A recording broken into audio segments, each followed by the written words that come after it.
एक बार फिर से स्वागत है मैथ मस्ती 2.0 में। इस वीडियो में आप सीखने वाले हैं क्लास 10th एनसीईआरटी बुक के चैप्टर 2 का पोलिनोमियल्स, बहुपद के बारे में।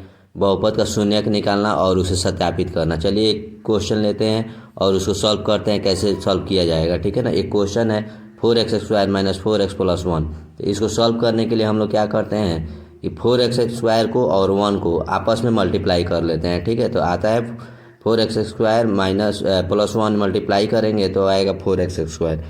क्योंकि इसका गुणनखंड निकालना होता है, इसलिए 4x² को हम लोग इस प्रकार गुणनखंड निकालते हैं कि जो x का कोएफिशिएंट 4 है -4 है, तो जोड़ें या घटाएं तो वो 4 हमें दे दे और गुणा करने पे 4x² आ जाए। यानी कि जो हम लोग का गुणनखंड है वो गुणा करने पे मिल जाए और जोड़ें या घटाने पे हम लोगों का x का कोएफिशिएंट हमें प्राप्त हो जाए। ठीक है। तो हमने इसको तोड़ दिया 2x × 2x के फॉर्म में। तो इसको सॉल्व जब करेंगे तो लिखेंगे 4x² - 2x + 1 = 0, क्योंकि -2x - 2x करने पे 4x हो जाएगा। ठीक है ना। और ये आप मल्टीप्लाई करेंगे तो -2x × 2x = 4x² हो जाएगा। अब इन दोनों में कॉमन निकालेंगे। 4x² - 2x में से कॉमन लेंगे तो 2 मिलेगा 2x, तो 2x कॉमन लेंगे तो 2x बच जाएगा और 2x में से कॉमन ले लिए हैं तो 1 बचेगा। और इन दोनों में कोई कॉमन नहीं है तो 1 कॉमन ले लेंगे, 1 कॉमन लेंगे तो 2x - 1 बचेगा = 0। इस प्रकार हम क्या करेंगे, दोनों में से लिखेंगे, दोनों ब्रैकेट के अंदर जो है 2x - 1 2x - 1 एक बार कॉमन लेकर के लिख लेंगे, और ब्रैकेट के जो बाहर है 2x - 1 उसको भी लिख करके = 0। अब पहले ब्रैकेट को 2x - 1 = 0 को सॉल्व करते हैं, 1 को बराबर के उस साइड भेजते हैं तो प्लस में हो जाता है 2x = 1 और x = 1/2। दूसरे ब्रैकेट को सॉल्व करते हैं 2x - 1 = 0, तो 2x = हो जाएगा, माई बराबर के उस साइड जाएगा तो 1 हो जाएगा, x = 1/2। यानी कि दोनों x का मान 1/2 आया। और इसे हम लोग मान लेते हैं अल्फ़ा = 1/2, इसे मान लिया गया है। ठीक है ना। इसे बीटा भी मान सकते हैं। फिर इसको मान लेते हैं बीटा = 1/2। अब हम लोग क्या करते हैं, सत्यापित करते हैं। तो सत्यापन करने का फॉर्मूला होता है, सत्यापन के लिए हम लोग अल्फ़ा प्लस बीटा लिखते हैं।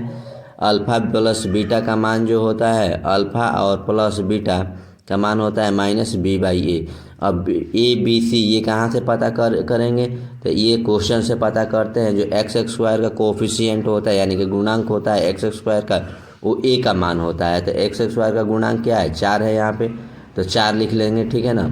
अगर साफ सुथरा लिख लेते हैं, चलिए आइए देखते हैं, साफ लिखते हैं। a का मान हो गया 4, ठीक है, जो कि x² का गुणांक है, और x का जो गुणांक होता है वो b का मान होता है। तो b का मान हो जाएगा, चूँकि x का गुणांक -4 है तो b का मान -4 होगा, और जिसमें कोई कोएफिशिएंट नहीं होता है वो 1 हो जाता है, c का वैल्यू हो जाता है। ठीक है। यानी कि c का वैल्यू 1 हो गया।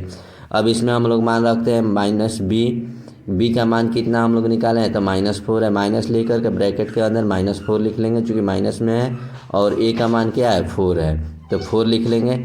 अब इसे सॉल्व करते हैं, -4 है तो ये सॉल्व होकर के +4 हो जाएगा, 4/4 = आ गया 1, डिवाइड होकर के 1। ठीक है। अब इसे हम लोग दूसरी मेथड से साबित कर सकते हैं, जो कि अल्फ़ा और बीटा का मान हम लोगों ने माना है। इस तरह से हम लोग देखते हैं, अल्फ़ा का मान क्या आया हुआ है, 1/2। ठीक है ना। दूसरी मेथड हम लोग लगा रहे हैं, अल्फ़ा का मान 1/2 आया हुआ है और बीटा का मान भी हम लोग को 1/2 मिला है। तो 1/2 + 1/2 करेंगे तो क्या मिलेगा, ये सेकेंड मेथड है। ठीक है ना। अल्फ़ा और बीटा का मान हम लोग निकाले तो 1 कॉमन में आ गया 2, एलसीएम लिए तो 2 1 + 1 = 2, जोड़ करके 2/2 करेंगे, डिवाइड होकर के 1 आएगा। यानी कि दोनों कंडीशन में अल्फ़ा प्लस बीटा का मान -b/a रखने पर, या अल्फ़ा प्लस बीटा को मान रख करके निकालने पर, जो शून्य का मान निकालें उसको निकालने पे दोनों कंडीशन में 1 आ रहा है। अब देखते हैं अल्फ़ा × बीटा का वैल्यू निकालते हैं, c/a से c/e का, c का वैल्यू 1 था और a का वैल्यू 4 है तो 1/4 आ गया।